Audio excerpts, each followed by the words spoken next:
Agradeço muito, é um gosto ter participado nestas sessões, têm sido muitíssimo interessantes. Às vezes nem sempre tenho conseguido ou estar o tempo todo, mas de facto saúdo muitíssimo esta ideia e também agradeço a, a honra de participar como hoje, como fazendo uma apresentação. Bom, a minha apresentação foi-me proposto que tratasse de Carl Schmitt, do decisionismo ao pensamento de ordem concreta. Bom, a minha aproximação vai ser uma aproximação indireta, enfim, uma aproximação indireta porque vou sobretudo verificar os termos como Schmitt se relaciona com a teoria do Estado. É que, de facto, esta abordagem parece-me aquela que nos vai permitir compreender a unidade que existe entre o decisionismo schmittiano e o pensamento de ordem concreta. Enfim, em ambos os casos pode-se dizer que Schmitt está a reagir à teoria geral do Estado, tal como, enfim, com esta designação foi desenvolvida, sobretudo na Alemanha do século XIX, por um conjunto de autores ditos positivistas. Nós já vamos ver que esta designação pode ser enganadora, mas falo de Gerber, falo de Laban, falo depois de Jelinek. E esta tradição depois foi seguida, enfim, penso que o seu culminar terá sido com Raymond Carré de Malberg, cuja obra monumental, sua contribuição para a teoria do Estado, fez há 2 anos, 100 anos. Bom, onde é que se evidencia esta reação de Schmitt à teoria geral do Estado? Evidencia-se na sua reação aos conceitos centrais desta tradição. Esta tradição é também chamada conceptualista, já que na verdade estava a formular um conjunto de conceitos em que se desdobraria a realidade jurídico-política do Estado. Enfim, que conceitos são estes? São os conceitos de pessoa do Estado ou de pessoa jurídica do Estado, o conceito de órgão do Estado, já que essa tal pessoa do Estado se desdobraria em órgãos. E outro conceito central desta tradição é o conceito de direito, tomado ora como legalidade, ora como norma. Isto se entendermos que Kelsen ainda está inserido nesta tradição, ou pelo menos o seu trabalho é contínuo. Bom, qual é a principal acusação de Schmitt à teoria geral do Estado? É a de ser evasiva. Ou seja, os conceitos da teoria geral do Estado procuravam escapar ao político, já que neles não se encontraria implicada uma qualquer decisão, designadamente uma qualquer decisão sobre quem é soberano, sobre o que é justiça ou sobre o que é o bem. Enfim, nós sabemos, já temos vindo a ver ao longo destas sessões, enfim, em Schmitt, o político pode ser sobre tudo, mas envolve invariavelmente a partilha por uma comunidade política de uma determinada concepção substantiva. Enfim, e essa concepção substantiva encontra-se implicada nos conceitos que essa comunidade usa. E uma vez que esta concepção é aceita de um modo fatalístico, estou-me aqui a referir aos termos de Blumenberg, estes conceitos são conceitos teológico-políticos. Bom, então o povo auto-identifica-se como um grupo de amigos separado dos seus inimigos a partir da linguagem que fala, enfim, dos conceitos que utiliza, da concepção substantiva que se encontra implicada, digamos assim, nestes conceitos.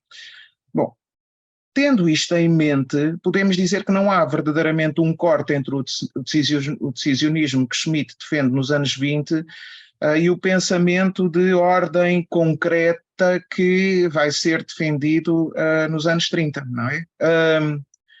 O que está em causa, digamos assim, é sempre o mesmo substancialismo, digamos assim, o mesmo substancialismo comunitarista. Perante esse substancialismo, a racionalidade jurídico-política não se poderia centrar em categorias ou conceitos formais ou tidos como formais, como os conceitos da teoria geral do Estado.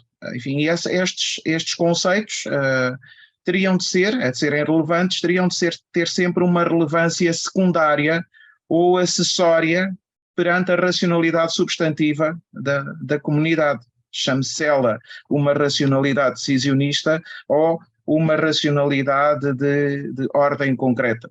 Portanto, os conceitos tradicionais de Estado, de pessoa do Estado, enfim, este conceito desaparece totalmente, ou de direito enquanto legalidade ou enquanto norma, teriam sempre de ter uma relevância secundária, digamos assim, ou meramente derivada, para utilizar a expressão que ele utiliza nos 3 tipos de pensamento jurídico, face a esta, digamos assim, substância.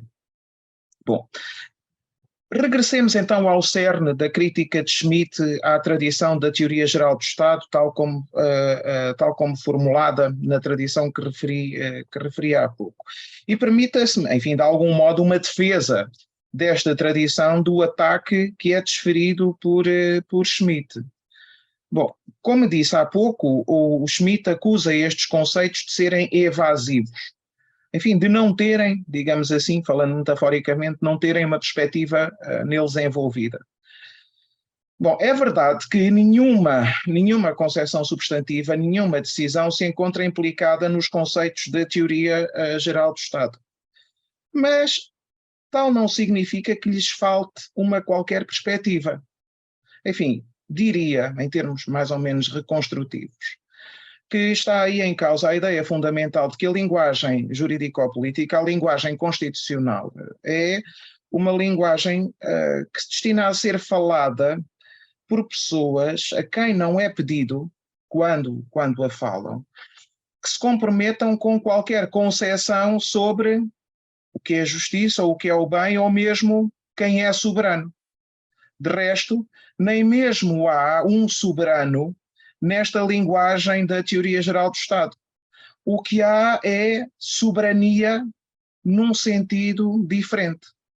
Um sentido que precisamente, como vamos ver daqui a pouco, se destina precisamente a prevenir a emergência de um qualquer soberano no sentido schmittiano de emergir. Ou seja, enfim, utilizando a expressão de Hegel, estes conceitos, os conceitos da teoria geral do Estado, são conceitos vazios. Enfim, quando Hegel se referiu à soberania, chamou-lhe um nome vazio, enfim. Tenho dificuldade em termos de filosofia de linguagem, chamar isto um nome, será mais um conceito, e portanto estou aqui a fazer uma transposição de Hegel. Bom, mas o que importa aqui é dizer que um conceito vazio não é um conceito evasivo. O que está em causa é a possibilidade da linguagem jurídico-política, como já disse há pouco, ser falada por pessoas que não têm a mesma perspectiva substantiva comum e, portanto, ser uma linguagem convencional, suscetível de ser usada independentemente das diferenças substantivas, digamos assim, dos falantes. Bom, esta linguagem é a linguagem da nação, de nação no sentido da Revolução Francesa, no sentido se quiserem, da nação-contrato ou da nação enquanto associação. E, muito interessantemente, Carré de Malberg precisamente contrapõe a nação, uma associação, a grupos particulares, cuja linguagem será pretensamente não convencional, enfim, como sejam a tribo ou a jange, na expressão que ele utiliza. Bom, um schmittiano, enfim, mais ortodoxo, perguntar-me-á se é possível vivermos em conjunto, digamos assim, usando uma linguagem convencional, uma linguagem vazia no sentido de Hegel. E, portanto, uma linguagem que não defina quem é o soberano, o que é justiça ou o que é o bem. Bom, a verdade é que é possível, já aconteceu. Designadamente, quanto à questão o que é soberano ou quem é soberano. Uma questão como essa, caso seja tão pouco colocada, permaneceu não respondida em muitos contextos em que não era nada certo, ou não era evidente a resposta à questão de saber quem é o poder constituinte. Enfim, na história constitucional francesa isto aconteceu na monarquia de Julho ou na Terceira República. Enfim, na monarquia de Julho, enfim, depois da Carta Revista, ninguém sabia exatamente quem era o poder constituinte. Se o rei, que tinha aprovado a Carta em 1800, ou otorgado a Carta em 1814, ou a nação, através das suas assembleias, que tinha revisto a Carta. E depois, na Terceira República, não tínhamos uma Constituição propriamente dita, tínhamos um conjunto de leis que tinham sido aprovadas por uma Assembleia que não se configurava a si mesma, nem tinha sido configurada por ninguém como uma Assembleia Constituinte que agiria em nome da nação. Bom, mas e foi tendo precisamente contextos como este, foi tendo precisamente em conta contextos como este, que Carré de Malberg concluiu que o problema do poder constituinte, enquanto problema de saber quem é soberano, é um problema desinteressante. Um problema relativamente ao qual podem existir respostas diferentes, todas elas mais ou menos irrelevantes. O que é que era relevante para Carré de Malberg, enfim, que escreve durante a Terceira República, é que os franceses já viviam sob uma Constituição.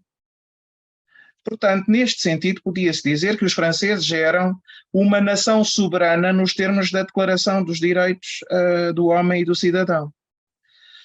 Bom, é importante sublinhar que a soberania nacional da Declaração se destina a excluir qualquer poder concreto de se afirmar soberano. Qualquer soberano no sentido schmittiano de existir. Enfim, o artigo 3º, julgo que salvo erro, o artigo 3º diz que a soberania pertence essencialmente à nação. Nenhum corpo, nenhum indivíduo se pode arrogar a soberania que pertence à nação. Portanto, a soberania nacional tem um sentido essencialmente negativo, excludente de qualquer soberano, em concreto seja o povo, enquanto conjunto de cidadãos, seja o rei, seja qualquer outro ente concreto. Portanto, o que é a soberania nacional é um princípio abstrato sob o qual uma nação vive.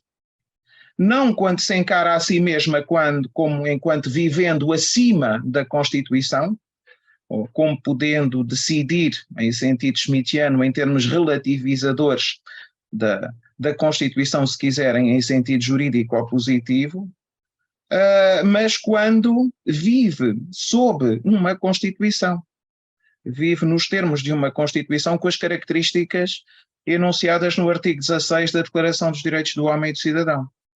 Portanto, podemos dizer neste sentido que a perspectiva da soberania nacional é a perspectiva do constitucionalismo, enfim, de acordo com aquele discurso segundo o qual as nações devem ter constituições com determinadas características.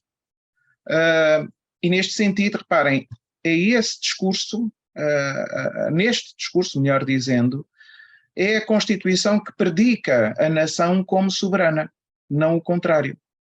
Não há nenhuma nação soberana antes da Constituição. Se quiserem, não há uma Constituição com C maiúsculo colocada acima da Constituição com C minúsculo. O que temos é uma Constituição, a única, que quando tem determinadas características é aquela sob a qual a nação soberana vive, digamos assim. É esta a construção da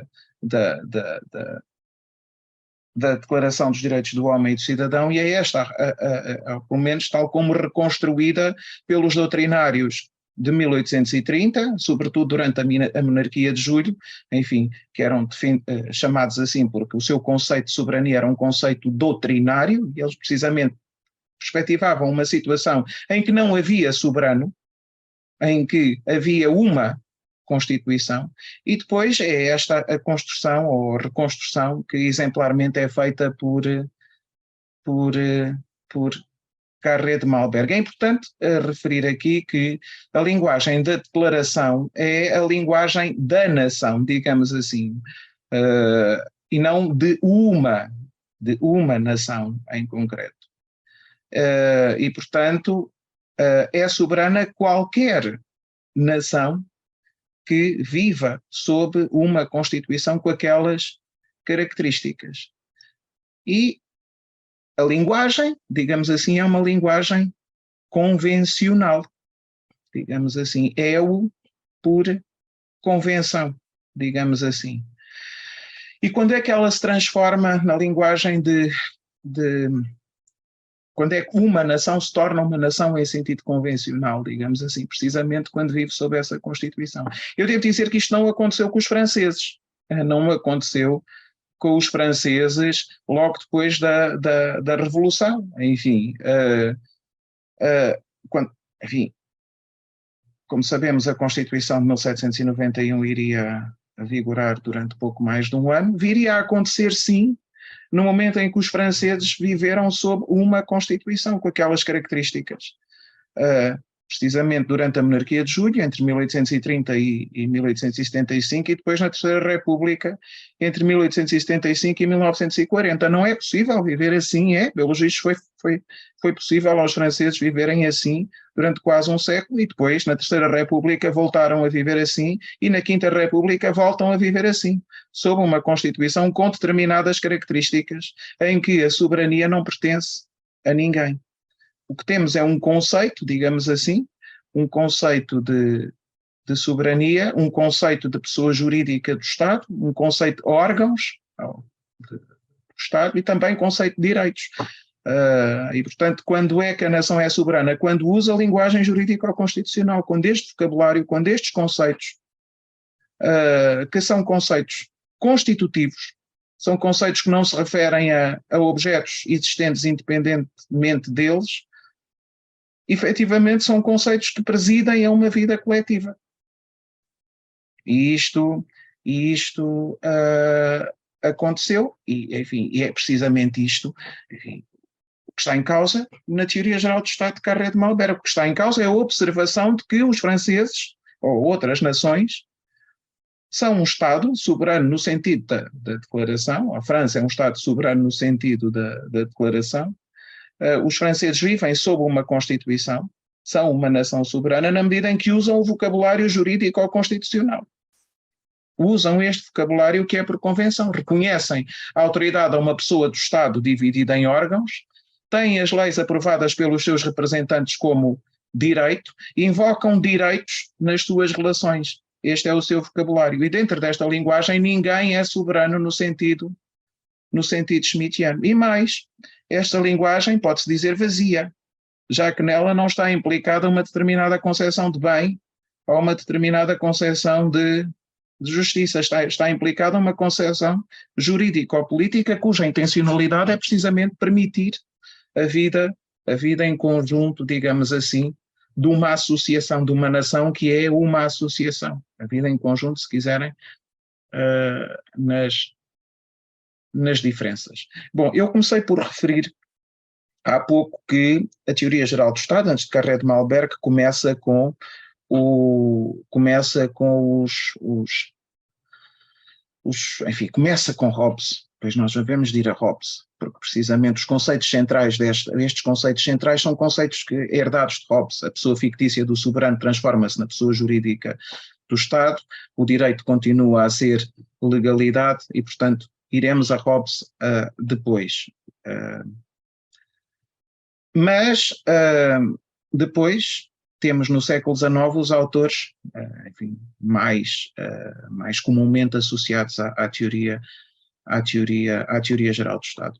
É curioso que Carré de Malberg, quando no início do século XX vai reconstruir este vocabulário jurídico-constitucional, que é o vocabulário próprio da nação soberana, digamos assim, falo com base em conceitos que tinham sido, enfim, desenvolvidos pela teoria germânica. De algum modo, aproveita esses conceitos e o que ele verifica ele reconstrói a linguagem da Revolução Francesa, apelando ou fazendo uma tradução, se quiserem, com os conceitos da Teoria Geral do Estado germânica, que eram precisamente conceitos neutros, que eram precisamente, se quiserem, conceitos vazios. Agora, os seus autores tinham-nos formulado a partir de chamados pressupostos de isolamento. da famosa Isolierung. Agora, curiosamente, este isolamento, como eu comecei por referir, tem que se lhe diga, porque na verdade estes conceitos, antes de começarem a ser formulados nas décadas de 1850, 1860 por Gerber, Laban e depois, enfim, ao longo da segunda metade do século XIX, tudo isto culminando no caso alemão com Jelinek. Estes conceitos foram, na verdade, formulados pelos liberais alemães nas décadas de 1820 e 1830. Na verdade, este conceito, o conceito de pessoa jurídica do Estado, que é o mais importante, porque, na verdade, um Estado constitucional é uma pessoa jurídica desdobrada em órgãos, não tem qualquer outra realidade que não aquela que corresponde ao seu desenho constitucional. Este conceito foi introduzido por Albrecht, um dos 7 de Göttingen, que se tinha destacado durante a década de 1830 por reagir à revogação da Constituição de Hannover pelo rei, ou seja, havia uma carta constitucional, um texto outorgado, e o rei de Hannover, na altura, tinha afirmado que se tinha autoridade para outorgar a Constituição, também tinha autoridade para a revogar, no uso da sua pré-constitucional soberania, digamos assim. Ora, contra isso reagem os 7 de Göttingen, sobretudo Albrecht, que introduz a noção de pessoa jurídica do Estado. Isso significa que o rei não tem a autoridade para revogar porque a partir do momento em que a carta foi outorgada, o rei tornou-se um órgão da Constituição a par de outros órgãos. E, portanto, se o rei revogasse a carta, estaria a violar a personalidade jurídica do Estado. Nesta sequência, o rei era um mero poder constituído e já não um poder constituinte, digamos assim, para utilizar as formulações de Sieyès. Portanto, o que é que estes autores estavam a fazer? Eles estavam a falar na perspectiva do constitucionalismo, na perspectiva da soberania nacional, de uma nação soberana que é nação soberana porque predicada enquanto tal, subordinada a uma Constituição. Portanto, estes autores alemães estavam a importar para a França, para a Alemanha, a linguagem jurídico-política da Revolução Francesa. Uma linguagem que tem uma perspectiva. Não lhe falta perspectiva. Ela tem uma perspectiva. Estes conceitos foram vazios, mas nunca foram destituídos de perspectiva. Enfim, portanto, pode-se dizer que os autores alemães da teoria geral do Estado estavam a fazer uma revolução na teoria num país que não tinha tido a revolução na política, digamos assim. E é por causa disto que o nosso amigo Carré de Malberg consegue precisamente assimilar estes conceitos quando reconstrói a linguagem da Revolução Francesa. Porque estes apegavam-se perfeitamente a essa visão que está na Declaração dos Direitos do Homem e do Cidadão. Bom, então, na verdade, Schmitt, quando está a acusar estes conceitos de serem evasivos, não terem decisão, etc., na verdade está a rejeitar esta perspectiva. Está a rejeitar uma perspectiva em que a linguagem política é uma linguagem jurídico-política, é uma linguagem constitucional, em que a soberania é da nação, é de uma entidade abstrata que manifesta-se precisamente na Constituição. A nação soberana é aquela que vive sob a Constituição com determinadas características. Portanto, na verdade, o que Schmitt está a fazer é rejeitar isto tudo. Está a rejeitar isto tudo em nome do político, entendendo que, enfim, há um político que há de ter, digamos assim, como agente o tal soberano que vive acima da Constituição. Designadamente pode agir, se quiserem, fora da sua qualidade de órgão da Constituição com poderes perfeitamente definidos. Bom, eu devo dizer que, neste sentido, é importante então perceber, e é isto que nem schmittianos nem kelsenianos aceitam, que estes conceitos jurídico-políticos centrais são conceitos nos quais se encontra inerente uma determinada perspectiva. Eu estou a falar do conceito de Estado, estou a falar do conceito de direitos, estou a falar do conceito de leis, estou a falar do conceito de direitos. Todos estes conceitos são conceitos que fazem parte de um determinado vocabulário vazio no sentido hegeliano, mas ele é vazio intencionalmente na medida em que permite a vida em conjunto, independentemente de diferenças substantivas. E é um vocabulário que se tornou atual sempre que, enfim, o constitucionalismo se tornou atual. Sempre que o constitucionalismo foi efetivamente vivido, nações soberanas, encarando-se a si mesmas como soberanas, na medida em que vivem sob uma Constituição. Eu devo dizer que eu tenho aqui em mente, naturalmente, o constitucionalismo continental, enfim, e o constitucionalismo continental tem estes conceitos. Enfim, estes conceitos são ensinados a qualquer aluno de Direito Constitucional 1 em qualquer país da Europa continental no primeiro semestre. Todos eles têm este vocabulário, esta cartilha, e a partir daí movimentam-se lá. E é este vocabulário que está implicado na prática jurídico-constitucional de qualquer Estado constitucional no continente europeu. Enfim, noutros contextos, noutros constitucionalismos, se quiserem, outros conceitos são utilizados. Enfim, designadamente, nós falamos aqui em pessoa jurídica do Estado ou pessoa do Estado e os seus órgãos, os americanos falam em governo, no governo e nos seus braços, se quiserem. Mas, muito interessantemente, estes conceitos são conceitos nos quais se encontra inerente uma determinada perspectiva. E qual é a perspectiva? Aqui é a perspectiva da declaração de independência.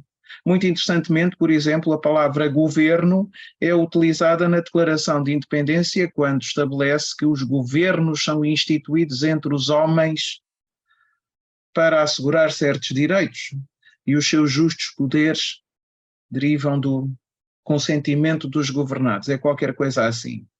Bom, este, digamos assim, é um conceito central no constitucionalismo americano, tão central como o conceito de Estado ou de pessoa do Estado é no contexto continental. E inere uma determinada perspectiva, a perspectiva da Declaração de Independência. Ele não pode ser compreendido, não pode ser precisado, independentemente desta perspectiva. E, portanto, e vamos ver daqui a pouco que em 1803, quando o famoso Chief Justice Marshall veio afirmar que havia fiscalização da constitucionalidade das leis, ele utilizou este conceito com este sentido. E é face a este conceito com este sentido que, enfim, os poderes do Supremo Tribunal americano seriam determinados, designadamente teriam o poder de invalidar as leis, com fundamento na sua inconstitucionalidade. Bom, mas então, já lá vamos ao Chief Justice Marshall, mas o governo constitucional americano não pode ser senão este. Digamos assim, a própria autoridade de nós, o povo, para instituir este governo, para o desenhar constitucionalmente, não é outra senão a derivada da Declaração de Independência. É precisamente isto que Hannah Arendt disse quando dizia que a autoridade de nós, o povo, enfim, nós, o povo, não seria senão qualquer geração que existisse sob a perspectiva política da Declaração de Independência e, portanto, reconhecesse a autoridade a uma Constituição, ou à Constituição, que desenhava o governo nos termos da Declaração de Independência. Estão a ver? Naturalmente que ela está aqui a fazer uma leitura leitora da Teoria Geral do Estado Europeia, transpôs a Teoria Geral do Estado Europeia para a leitura do constitucionalismo americano. Mas, na verdade, é isto que verdadeiramente explica. Enfim, os conceitos, o conceito de governo há de coincidir com o governo constitucional estruturado por uma Constituição nos termos da Declaração de Independência, obedecendo assim à Declaração de Independência. Nós, o povo, será qualquer geração como a nação soberana, será qualquer geração que viva sob uma Constituição, que se subordine à autoridade da Constituição. Eu disse-vos há pouco que isto não é, enfim, uma mera perspectiva teórica, isto esteve efetivamente envolvido na prática. Isto esteve envolvido na prática em momentos decisivos do constitucionalismo americano, se calhar o mais decisivo de todos terá sido em 1803, no caso do Marbury versus Madison, quando precisamente o Chief Justice Marshall chamou a si o poder de invalidar leis com fundamento em inconstitucionalidade. Reparem, este poder não está previsto na Constituição. Este poder foi um poder que o Chief Justice Marshall afirmou que o Supremo Tribunal americano tinha. E tinha porquê? Enfim, eu vou aqui citar o trecho. Os poderes da legislatura são definidos e limitados. E para que esses limites não sejam esquecidos ou objeto de qualquer dúvida, a Constituição é escrita. Certamente que todos aqueles que estabeleceram constituições escritas contemplaram-nas como formando a lei fundamental e superior da nação. E, consequentemente, a teoria de qualquer governo desse tipo é de qualquer ato da legislatura que viola a Constituição seja nulo. Reparem, qual é a base da decisão? A base da decisão é a teoria em que se movimentaram aqueles em que estabeleceram constituições escritas. É a teoria de um determinado governo. Que governo é esse? É o governo tal como definido na Declaração de Independência. Portanto, o que o Chief Justice Marshall está aqui é usar os conceitos como tendo implicado uma determinada perspectiva. A perspectiva do constitucionalismo americano desenhada na Declaração de Independência. Naturalmente, meus senhores, já vos disse que isto que eu estou a dizer é, digamos assim, não será aceito nem por kelsanianos nem por schmittianos. Porque schmittianos, uma perspectiva convencionalista será sempre uma perspectiva fictícia. É impossível que as pessoas vivam por convenção, digamos assim, usando um determinado vocabulário constitutivo que sabem não ser senão um vocabulário convencional. Tem que haver lá uma substância mais carregada, digamos assim, que as anime. E que lhes dê uma unidade que este tipo de vocabulário nunca irá dar. E depois os nossos amigos kelsanianos às vezes usam até os próprios conceitos, os mesmos conceitos, mas pretendem-nos como conceitos inteiramente teóricos, destituídos de qualquer perspectiva, designadamente o próprio conceito de Constituição, o conceito de governo, o conceito de Estado, são conceitos que supostamente, o próprio conceito de direito, são conceitos que os teóricos, destituídos de qualquer perspectiva, destituídos de qualquer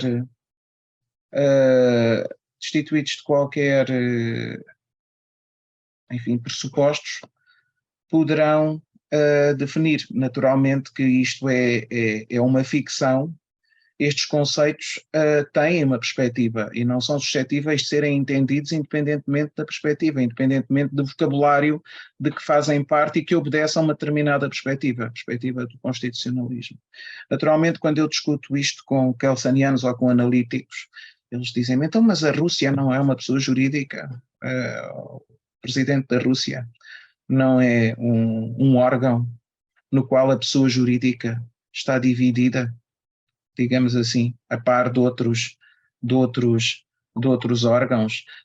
Bom, isto é caso quase cómico, não é? A transposição destes conceitos para um contexto inteiramente vazio ou melhor dizendo, não vazio, digamos assim, animado por uma perspectiva política completamente distinta. Estou a falar do presidente da Rússia, mas podia estar a falar do líder supremo do Irão, por exemplo. A sua recondução a órgãos em que se desdobra uma pessoa jurídica desenhada por uma Constituição. Enfim, tudo isto significa uma transposição aberrante de conceitos formados numa determinada perspectiva e que transportam essa perspectiva para para um outro contexto em que essa perspectiva não está diferente. Karl Loewenstein dizia que nós tínhamos então uma utilização semântica destes conceitos. Bom,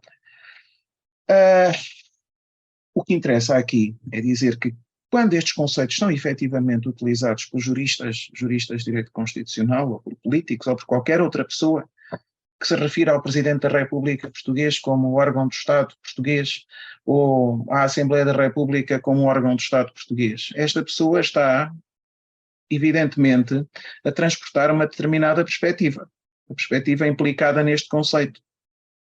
Órgão, ou Estado, se quiserem outros, direito, ou direitos, etc. Que é a perspectiva do constitucionalismo, pelo menos enquanto ele for propriamente um órgão do Estado, não for, se quiserem, o Presidente do Reich, segundo o artigo 48. Esta pessoa está a utilizar estes conceitos com uma determinada perspectiva. Esta pessoa não está a fazer uma teoria neutra à ciência. Esta pessoa está a transportar uma determinada perspectiva política que está implicada nestes conceitos. Vamos ver que isto, noutra sessão, que isto vale para o próprio conceito de direito. E, portanto, qualquer noção de que estes conceitos podem ser entendidos como conceitos de ciência ou conceitos neutros, agora um artiano até, traindo o arte, depois vamos ver isto à frente, qual é? Como conceitos inertes, quer dizer, são conceitos inertes. Isto é uma teoria, a meu ver, que não pode ser aceite, mas, e por isso é que eu estou a dizer, esta perspectiva que eu aqui transmiti provavelmente não será admitida nem por schmittianos, nem por kelsenianos ou neutralistas, digamos assim, por razões diferentes. Mas, a meu ver, é aquela perspectiva que efetivamente nos permite compreender estes conceitos. E a sua formação e o seu uso, porque eles são efetivamente usados com esta perspectiva. Bom, meus senhores, eu hoje ficaria por aqui. Eu ouvi com atenção, muita atenção, o professor Pereira Coutinho, não tenho nenhuma questão de fundo para lhe colocar, apenas algumas questões pontuais decorrentes da sua exposição, nomeadamente esta sentença Marbury versus Madison, que o juiz Marshall nos Estados Unidos de alguma forma inspirou para colocar o poder jurisdicional nos Estados Unidos como o custódio da Constituição, deu uma ideia de o professor Pereira Coutinho diria que este autoinvestimento, a ideia de que houve um autoinvestimento do Supremo Tribunal Federal nesse papel, que dificilmente seria compreendido quer por schmittianos, quer por Kelsen. Até um certo ponto sim, mas muitas vezes fazendo paralelo entre certas decisões ativistas do tempo que corre, do tempo presente. E a sentença Marbury versus Madison, aliás, o próprio Marshall revelou-se um construtivista, portanto ele próprio era um ativista.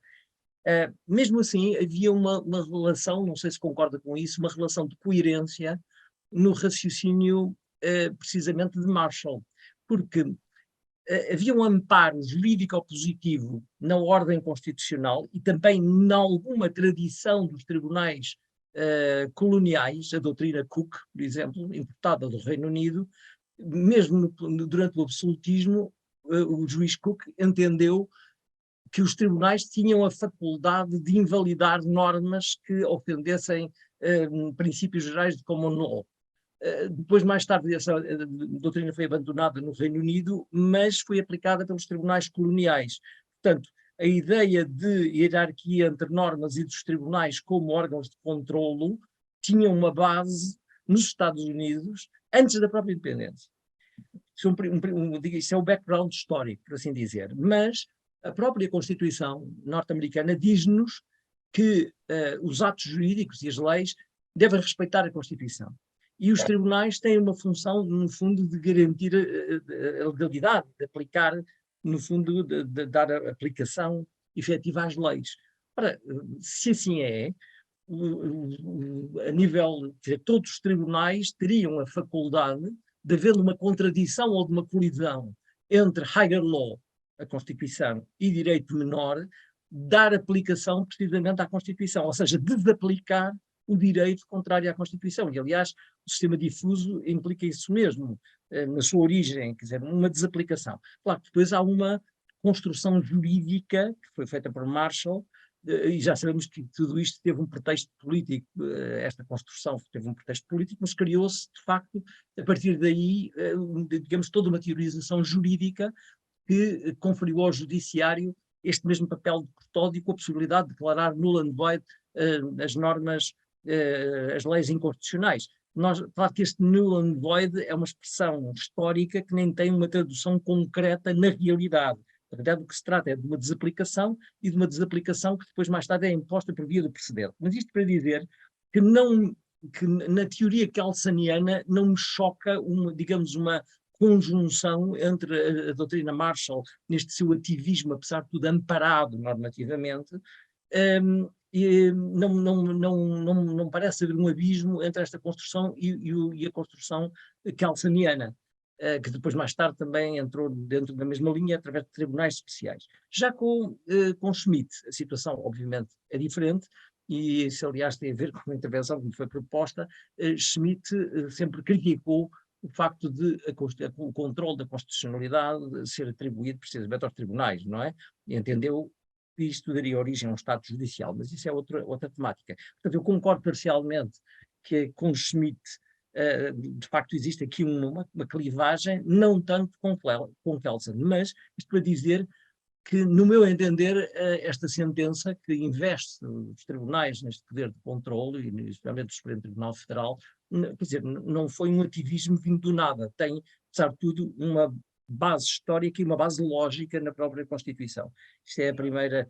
E depois, uma outra questão ligada a esta, uma segunda, quem é que é soberano no Estado, não é? Quer dizer, hoje em dia, quem é que é soberano? E Schmitt dizia, soberano é quem pode declarar o estado de exceção. Ora, num mundo onde os tribunais transnacionais, tribunais regionais europeus, tribunais constitucionais, a partir do momento em que os tribunais podem invalidar qualquer tipo de normas e às vezes de atos, portanto, eu diria hoje em dia, pelo menos fora, dentro do contexto dos Estados democráticos, enfim, norte-americano e europeu, que soberano já não é quem pode decretar o estado de exceção. Soberano é quem pode validar ou invalidar o estado de exceção, ou seja, os tribunais. E isso, mais uma vez, faz um retorno a Schmitt, que tinha as maiores dúvidas sobre se este tipo de matérias podiam ser, de alguma forma, conferidos a órgãos como os tribunais, cuja politização, obviamente, depois acabaria por ser inevitável, não sendo essa a função, precisamente, desses mesmos tribunais, na perspectiva de Schmitt. No fundo, eram destes dois apontamentos que eu queria colocar, e agradeço a paciência que tiveram a ouvir. E, parabenizando, obviamente, o professor Pereira Coutinho pela sua intervenção sempre muito substancial. Sr. Professor, muito obrigado. Sr. Professor, eu concordo com aquilo que disse relativamente à fiscalização da constitucionalidade. Há, de facto, um background histórico importante e, enfim, é possível. No limite, os kelsanianos podem conseguir fazer o exercício mas não foram esses os termos que ele utilizou. Os termos que ele utilizou foi aqueles que estabeleceram uma Constituição escrita estavam radicados numa teoria do governo. E, enfim, uma teoria do governo segundo a qual os poderes são limitados e definidos. E, portanto, e qual é essa teoria do governo? É a teoria que está na Declaração de Independência. Ele está a utilizar um conceito com um determinado sentido. E, portanto, naturalmente, nós podemos fazer a reconstrução. E o Sr. Professor fez exemplarmente em perspectiva kelsaniana, um kelsaniano não faria melhor. Agora, não foram esses os termos que ele utilizou. Os termos que ele utilizou, e eu julgo que isto é interessantíssimo, no sentido em que, efetivamente, muitas vezes nós conseguimos perceber e reconstruir tudo isto, designadamente momentos-chave da história do constitucionalismo, se formos ver que os conceitos são utilizados com uma determinada perspectiva. Claro, mas isso implicaria, peço desculpa só para dizer, isso implicaria, digamos, algum originalismo. Havia, apesar de tudo, um contexto político e havia sobretudo um contexto quase partidário, não é? Porque no fundo o caso surgiu de uma luta entre federalistas e antifederalistas, e portanto isto foi pretexto para algo que surgiu e que depois se consolidou e se expandiu, não imediatamente, não é? Como se sabe, houve um hiato e depois mais tarde esta teoria continua. Bom, mas isso é um apontamento. Claro que os dados... O originalismo enfim, isso levava-nos longe sempre, mas é depois na próxima. Depois, a segunda questão, enfim, Sr. Professor, eu aí discordaria. Eu julgo que os tribunais constitucionais, curiosamente, não podem ser entendidos como soberanos. Os tribunais constitucionais são órgãos de uma pessoa, da pessoa do Estado, e têm um poder negativo ao nível legislativo previsto na Constituição e não podem ter outro. Enfim. Isto não significa que, por exemplo, uma Eu sei, o Sr. Professor é muito crítico, eu sei. Agora, não é por ser crítico, vou só dar um exemplo. Imaginemos que o Congresso brasileiro declara um estado de exceção qualquer. Ou os órgãos do Presidente da República de Portugal têm um decreto que declara o estado de sítio, o estado de emergência. Eu admito que sim, isso pode acontecer. O ato normativo vai ao Tribunal Constitucional. O Tribunal Constitucional pode declarar o nulo. Pronto, mas a minha questão é que quem age fora destes parâmetros já não está a usar este vocabulário com a perspectiva que lhe inere. Ou seja, passamos para falar outra linguagem política. A questão é essa. Ou seja, e pode acontecer. Eu não estou a dizer que não possa acontecer. Agora, julgo que no momento em que passamos para outra linguagem política, passamos para outra linguagem política. Já não é a linguagem do constitucionalismo, já não estamos a utilizar este vocabulário com a perspectiva que é certo ponto, porque veja, no tempo de Schmitt, no tempo em que Schmitt escreveu o que escreveu, e sobre a ditadura, nomeadamente, e a questão soberana é quem decreta o estado de exceção, estava absolutamente fora de causa, nessa altura, que os tribunais pudessem interferir neste processo. Mas, quer dizer, a evolução fez com que, hoje em dia, os tribunais constitucionais são órgãos de soberania, quer dizer podem não ser dentro daquela soberania existencialista schmittiana, mas são órgãos de soberania. E, pelos vistos, têm a faculdade de cancelar o poder. Mas quer dizer, na realidade, quer dizer, isto dizer que Schmitt, quer dizer, não se aplica com a tal, a nível do modelo democrático, às sociedades contemporâneas. Mas, por exemplo, se falarmos na Rússia, no Irão, em vários estados autoritários que existem, obviamente que a lógica schmittiana é essa, quer dizer, se for declarado estado de exceção pelo presidente da Rússia, que falou há pouco. Mas a linguagem aí é outra. A linguagem aí é outra, e nós aí temos que fazer um esforço hermenêutico de reconstrução dessa linguagem. A minha questão é que essa linguagem não é esta. Não mudou, eu também concordo. A linguagem não é esta. Agora, eu devo dizer que, mesmo que isto tenha sido absorvido pelo constitucionalismo europeu apenas no século XX, o Sr. Professor tem toda a razão, a questão é... foi absorvido e é suscetível de ser absorvido desde que o poder da jurisdição constitucional continua a ser um poder limitado. O problema que se observa hoje é que, e essa é uma questão que eu vou tratar hoje, é que os tribunais constitucionais começaram a ter uma perspectiva não convencionalista de direito. Passaram a movimentar-se no âmbito de um conceito de direito que já nem sequer está agarrado a fontes. É o conceito do arquiniano de direito, depois mais ou menos transposto para o contexto europeu por Alexis. E, portanto, isto dá-lhes, na verdade, um poder limitado. E nesse momento, exato, e nesse momento, eles já não são verdadeiramente órgãos de uma pessoa jurídica do Estado que podem representar a nação soberana neste sentido. Eles passaram a ser soberanos noutro sentido. Está a ver? Mudamos de linguagem política. E se calhar aquilo que eu estou a dizer, com toda a modéstia, é que é importante saber qual é a linguagem que estamos a falar, porque os tribunais constitucionais legitimam-se à luz desta linguagem do constitucionalismo quando aquilo que estão a fazer é ultrapassá-la. Estão a rebentar, perdoe-se uma expressão, completamente as suas fronteiras. e as fronteiras da própria soberania nacional que se dizem, enfim, de que se dizem portadores. Enfim. Isso aí concordo inteiramente, mas, embora nem todos os tribunais constitucionais ajam da mesma maneira. Não, acho que não, isto é um problema brasileiro. E outros que têm nem não só. Quer dizer, há outros que têm a tentação de seguir esses paradigmas. É verdade, é um problema americano. Mais sofisticado ou menos sofisticado. O Tribunal de Justiça da União Europeia, que atua como um tribunal constitucional. São tribunais criativos, normativos, transformam-se em terceiras câmaras legislativas, mas isso daria origem a outro. E no caso do Tribunal de Justiça da União Europeia ainda é mais grave, mas eu concordo, não são todos. O Tribunal Constitucional Federal Alemão tem sido convencionalista, aliás, é por causa disto, e tem-se movimentado no âmbito destes conceitos. O mesmo não direi sobre o Supremo Tribunal americano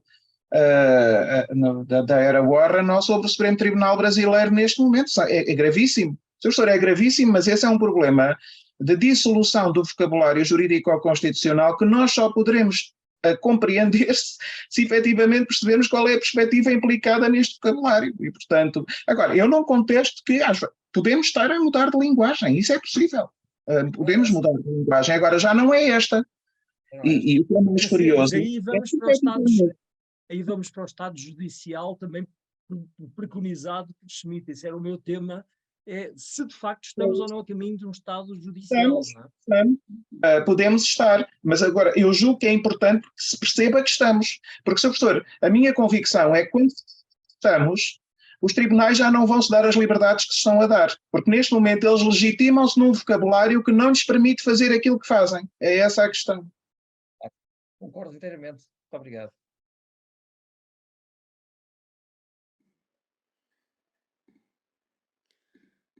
Posso colocar uma questão, Pedro? Viva, Afonso, por favor. Boa tarde a todos. Queria cumprimentar o professor Pereira Coutinho pela excelente intervenção de hoje, todos os presentes e também, claro, o professor Blanco de Moraes, que eu tive a oportunidade de falar bastante com ambos na minha passagem na Faculdade de Direito. Eu tinha duas questões para o professor Pereira Coutinho. Na primeira parte da sua intervenção, falou de quem é soberano do bem e da justiça. Ou seja, esta ideia que de 1830 a 1875, pelo menos em França, ter-se-ia convivido sem que as pessoas que fizessem parte dessa comunidade estivessem de acordo com o que é que seria o bem, o que é que seria a justiça. A mim parece-me que é correto isso, ou seja, há um relativismo quanto à noção do bem, quanto à noção da justiça, mas quanto à noção de quem é o soberano, acho que essa questão não foi removida. E acho que podemos ver que não foi removida, professor, a partir de 1848. Não é? Quando chega a próxima República, quando chegou Napoleão III, que depois dá aquilo que muitos classificam como um golpe de Estado em 52. Ou seja, temos aí esse período, segundo período napoleónico, que me parece ter colocado a questão da soberania no centro da vida política francesa mais uma vez. Pronto, essa era a primeira observação. E a segunda observação tem a ver com o Hegel. Em um determinado momento o professor disse que o Hegel assumia que estes conceitos eram conceitos vazios. E eu recordo-me que nos escritos políticos o Hegel faz uma distinção em parte entre aquelas duas palavras alemãs, ou seja, a Constituição como Verfassung e a Constituição como Constitution, não é? A palavra latina e a palavra germânica, e o Hegel, em grande medida, acha que isso são conceitos vazios, porque ele afirma que não se pode fazer uma Constituição no sentido da Constituição liberal francesa e americana do século XVIII, porque a Constituição é sempre algo que está ligada ao Volksgeist, não é? Ao espírito de um determinado povo, e é algo concreto que está ligado a um processo histórico de uma comunidade étnica definida.